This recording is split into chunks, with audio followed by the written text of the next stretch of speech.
உனக்கு ஒரு கவிதை சொல்வேன் பெண்ணே.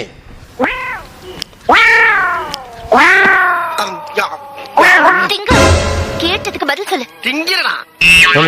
இப்ப எதுக்கு எச்சிமுழுங்க அப்படியே? எனக்கு தெரியுது நீங்க எது சிரிக்கிறீங்கன்னு. பதட்டமா இருக்கு அப்படின்னா ஒரு எச்சிமுழுங்க அப்படியே. நான் சிரிக்காத சொன்னா எனக்கு அசிங்கமா இருக்கு. உன் காதோரம் உரசும் ஜிமிக்கி சத்தத்திற்கு இப்பொழுது புதிதாக மெட்டு போடுகிறது என் இருதய துடிப்பு. உண்மையாவே நல்லா இருந்துச்சு.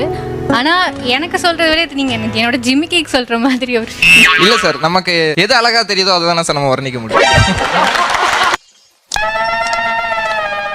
இந்த அவமானம் உனக்கு தேவையா? அடியே பெண்ணே. ஏய், என்னைய பார்த்து சொல்ற? அங்க அடியே பெண்ணே. மறுபடியும் என்னையே பார்த்து சொல்றப்பானே. ஆம்பளைக்கு ஆம்பளை சேர்த்து வச்சு தோஸ்தான வாங்கிட்டேடா. அந்த பொண்ணை பார்த்து சொன்னாதானே அந்த பெண்ணுக்கான ஒரு கவிதை. பெண்ணே, அந்த இறைவன் எனக்கு பிடித்த மாதிரி படைத்தான், ஆனால் எனக்காக படைக்கவில்லை.